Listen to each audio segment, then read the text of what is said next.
நிகழ்ச்சிக்கு உங்களை அழைப்பதில் நான் மிகவும் மகிழ்ச்சி அடைகிறேன். இன்று பார்த்தீங்கன்னா பெரிய பெரிய தலைவர்கள், முதலமைச்சர், பிரதம மந்திரி, உள்துறை அமைச்சர் எல்லாம் பார்த்தீங்கன்னா புல்லட் ப்ரூஃப் கார் அதில் போகிறாங்க. இந்த புல்லட் ப்ரூஃப் காரில் அப்படி என்ன விசேஷம் என்று பார்ப்பீர்களே, ஆனால் பாதுகாப்பு நிறைந்த அம்சங்கள் அந்த காருக்குள் இருக்கிறது. துப்பாக்கியில் வைத்து சுட்டால் கூட அதில் உள் அமர்ந்திருப்பவர்கள் பாதுகாப்பாய் இருப்பார்கள். இதை போன்ற முதலமைச்சர், பிரதம அமைச்சருக்கெல்லாம் பார்த்தீங்கன்னா ஃப்ரண்ட்லேயும் பேக்லேயும் ஜாமர் என்று ஒரு கருவி பொருத்தப்பட்டு இருக்கும் 2 ஜீப்பில். அது என்ன பண்ணுன்னா, ஒருவேளை நீங்கள் தூரத்திலிருந்து அந்த காரை பார்த்து சுட நினைப்பீர்களே, ஆனால் உங்கள் சுடுகிற குண்டு செயலிழந்து போய்விடும், ஜாம் ஆகிடும். இல்லை வான்வெளியிலிருந்து தாக்க நினைச்சிங்கன்னா ஜாம் ஆகிடும். அவ்வளவு பாதுகாப்பு அம்சங்களை இந்த கார் உடையது. இந்த காரை பார்த்தீங்கன்னா பணக்காரர்களான அம்பானி, அதானி மற்றும் சில பெரிய நடிகர்கள் அதை வைத்திருக்கிறார்கள். எதற்கு என்றால் அவர்கள் பாதுகாப்பாக இருக்க வேண்டும். அவர்களை எந்த துப்பாக்கியோ ஆயுதமோ அவர்களை தாக்கிவிடக்கூடாது என்று அவர்கள் நினைப்பார்கள்.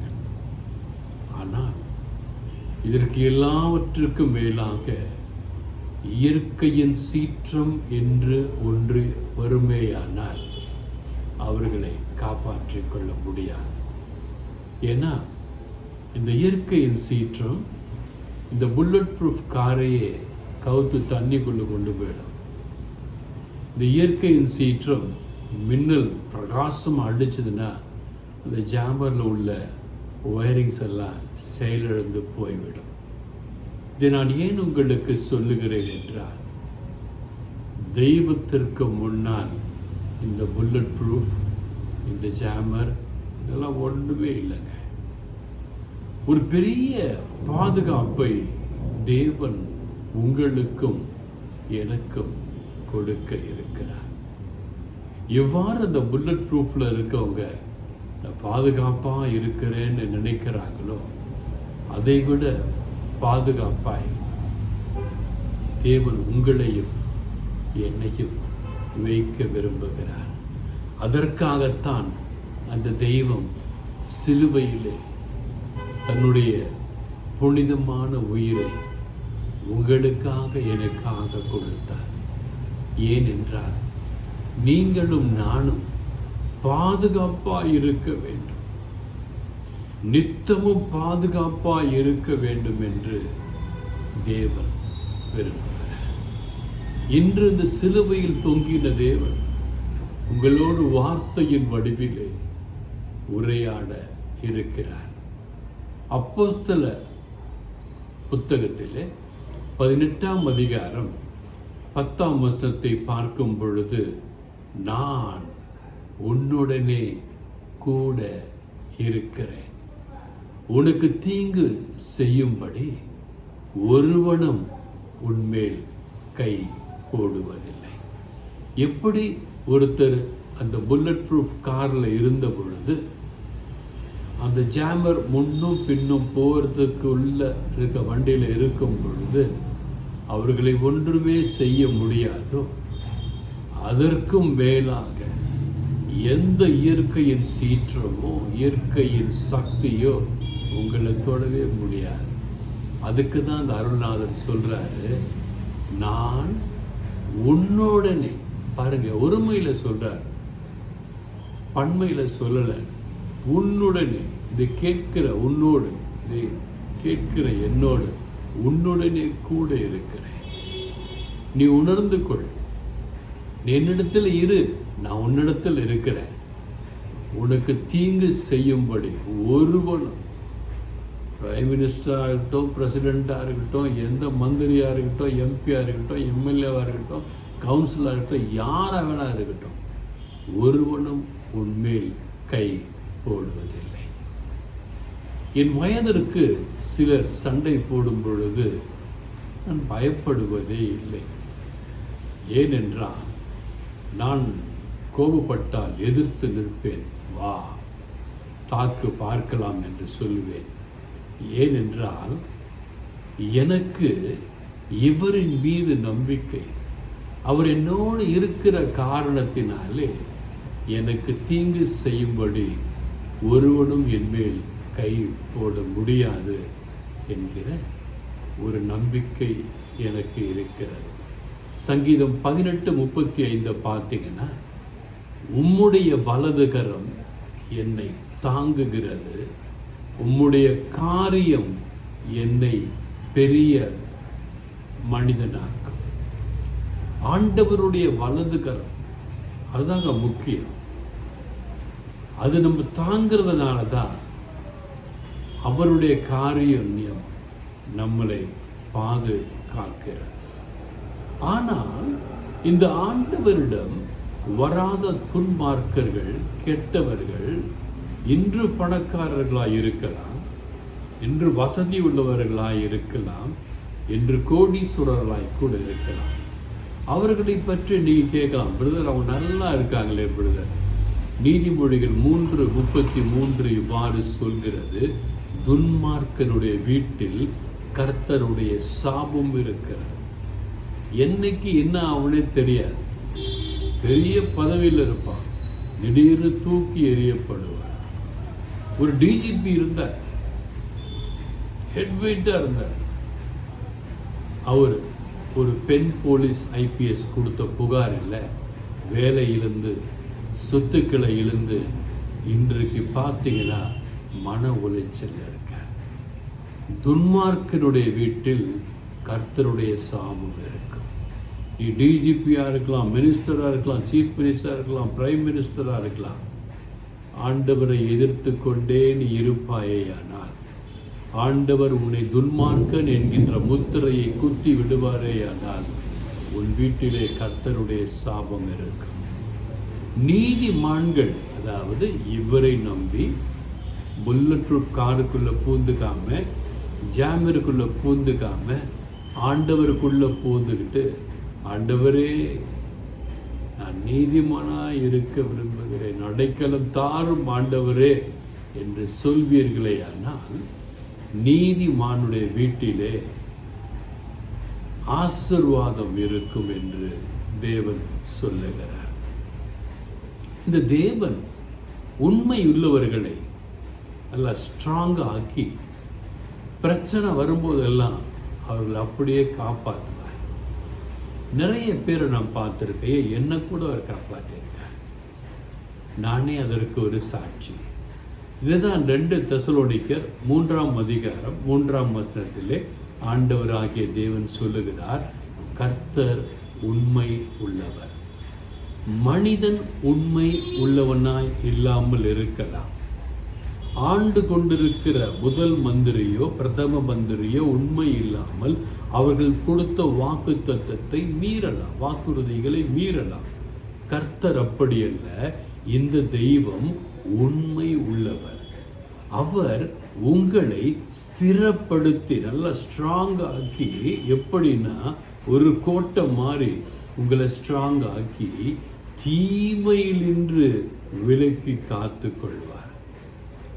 அவர் உங்களை காத்து கொள்ள முடிவு செய்து விட்டால் எந்த தீமையும் எந்த பிரச்சனையும் உங்களை தாக்கவே தாக்காது. ஏனென்றால் அவருடைய வாக்கு உண்மையுள்ளது.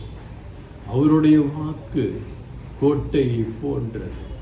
அவருடைய வாக்கு கடலை பிளந்து கடலின் நடுவே நடக்க செய்கின்றது. அவருடைய வாக்கு உலகத்தை உண்டாக்கி இருக்கிறது. அவருடைய வாக்கு உலகத்தை அழித்தும் இருக்கிறது. எனவே எனக்கு பிரியமான என் அன்பு தேவ பிள்ளைகளே, ஆண்டவரை நம்பி ஆண்டவரை பிடித்து கொண்டு ஆண்டவரையே நேசித்து பாருங்களே. உங்கள் தீமையான குணங்களை எல்லாம் விட முடியவில்லை என்றாலும் கூட முயற்சி செய்து பாருங்களேன். அப்பா இயேசுவே, நீர் சொல்கிற வார்த்தையை நான் தினமும் கேட்கிறேன் என்று சொல்லி பாருங்களேன். இயேசுவின் வசனத்தை தினந்தோறும் வாசித்து பாருங்களேன். எவ்வளவுதான் மன கஷ்டம் இருந்தாலும், சோர்வு இருந்தாலும், சஞ்சலங்கள் இருந்தாலும், துவண்டு போனாலும் ஆண்டவரிடத்தில் செபித்து தான் பாருங்களேன். நீங்க நல்லா இருப்பீங்க. சங்கீதம் 46 முதல் வசனம் எவ்வாறு சொல்கிறது? தேவன் அடைக்கலம். நமக்கு அடைக்கலம் தருகிற ஒரே ஒரு மனிதர் யார் என்றால், நான் ஏன் மனிதர் என்று சொல்லுகிறேன் என்றால், இந்த தேவன் மனிதராய் அவதரித்து வாழ்ந்து சொன்னபடியே மரித்து உயிர்த்து சென்றதனால் மாமனிதர் என்று சொல்லுகிறேன். இந்த மாமனிதர் இவர் தாங்க உங்களுக்கு அடைக்கலம். இவரை நீங்க அடைக்கலமாய் கோட்டையாய் பிடித்து கொள்வீர்களேயானால் இவர் உங்களுக்கு பலன் கொடுப்பார் என்று சங்கீதம் 46:1 சொல்லுகிறார். அந்த பலன் கொடுப்பதோடு மட்டும் இருந்து விடாமல், உங்கள் ஆபத்து காலத்திலே, என் ஆபத்து காலத்திலே அனுகூலமான துணையுமானவராய் இருக்கிறார் இயேசு என்று வேதம் சொல்லுகிறார். எனக்கு பிரியமான அண்ணா, அக்கா, தம்பி, தங்கச்சி, இந்த நாளிலே சொல்லப்பட்டுள்ள 5 வசனங்களையும் நீங்கள் பைபிள் எடுத்து தியானித்து பாருங்க. இந்த ஊழியங்கள் வளர்வதும் வீழ்வதும் உங்கள் கையில் இருக்கிறது. நேற்று கூட சொன்னேன், இதை கேட்கறங்க ஒரு லைக் பண்ணுங்களேன். நிறைய பேர் பண்ணவே இல்லை. அவங்களுக்காக நான் பரிதாபப்படுகிறேன், வேதனைப்படுகிறேன். ஆண்டவரின் வார்த்தையை லைக் பண்றதுக்கே யோசிக்கிறீங்க. ஆண்டவரை வார்த்தையை பிறருக்கு பகர சொல்லி ஆண்டவர் உங்களுக்கு உத்தரவு கொடுத்திருக்கிறார் அல்லவா? என் சுவிசேஷத்தை அறிவிகள் என்று ஏன் அறிவிக்க தயங்குறீங்க? எப்படி ஆண்டவர் உங்களுக்கு அடைக்கலம் கொடுப்பார்? எப்படி ஆண்டவர் உங்களுக்கு பலன் கொடுப்பார்? எப்படி ஆண்டவர் ஆபத்து காலத்திலே உங்களுக்கு அனுகூலமான துணையுமாய் இருப்பார்? எப்படி சிந்தித்து பாருங்களேன்.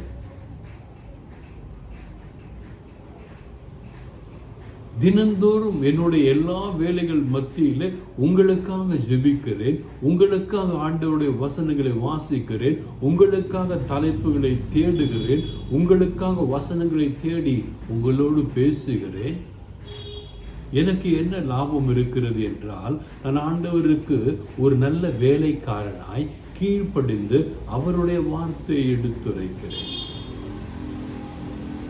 இன்று கூட நான் சென்ற இடத்தில் ஆண்டவருடைய வார்த்தை எப்படியாவது உரைக்க வேண்டும் என்று சொல்லி தான் உரைத்திருக்கிறேன். என்னால் முடிந்ததை நான் செய்கிறேன். எனக்கு சர்ச்சு கிடையாதுங்க, ட்ரஸ்ட் கிடையாது, என்ஜிஓ கிடையாது, எதுவுமே கிடையாதுங்க. நான் இவரைத்தான் நம்பி இருக்கிறேன். என் தேவைகளை இவர் சந்திக்கிறார். நேற்று ஒரு சகோதரி சொன்னார், இவருக்கு வருமானமே கிடையாது. ஏளனமாய் பேசினார். எனக்கு காசு கூட நான் இவர்கிட்ட கேட்க மாட்டேன், தங்கச்சிக்கிட்ட கேட்பேன், என் மனைவி கிட்ட கேட்பேன்னு சொல்கிறாங்க. எனக்கு சற்று வேதனையாய் தான் இருந்தது. நான் சம்பாதித்ததை எல்லாம் வீடாய், நிலமாய், காராய், புல்லட்டாய், பைக்காய் வைத்திருக்கிறேன், இல்லைன்னு சொல்லலை. என்ன காசு இல்லை, என் பேங்க்ல இல்லைன்றதை சுட்டி காட்டுறேன். இப்படி இருக்குது பாருங்க. உங்களால் ஒருத்தருக்கு உதவ முடியவில்லை என்றாலும் அவர்களை துக்கப்படுத்தாதீர்கள். நான் பணம் இல்லைன்னு நீங்க சொல்லலாம், ஆனால் ஆண்டவர் முன்னால நான் சொல்றேன், நான் கோடீஸ்வரன். அத்தனை சொத்துக்களை தேவனின் சம்பாத்தியத்தின் மூலமாக அசையா சொத்துக்களாக கொடுத்து இருக்கிறார். நான் ஏன் பொய் சொல்ல வேண்டும்? 3 வேளை சாப்பிடுவதற்கு மாதந்தோறும் எனக்கு பணம் வருகிறது, நான் சாப்பிடுகிறேன், எனக்கு அது போதும். நான் ஏன் கவலைப்பட வேண்டும்? ஆண்டவருடைய வார்த்தையை பிடித்து கொள்ளுங்க, விசுவாசமாயிருங்க. யார் உங்களை கேலி பேசினாலும் கவலைப்படாதீர்கள். கேலி பேசுகிறவர்கள் வெட்கப்பட போகிற காலம் சமீபமாயிருக்கிறது. கவலைப்படாதீங்க. நீங்களாம் நல்லா இருப்பீங்க, உங்கள் குடும்பம் நல்லா இருக்கும், உங்கள் பிள்ளைகள் நல்லா இருப்பாங்க. God bless you all.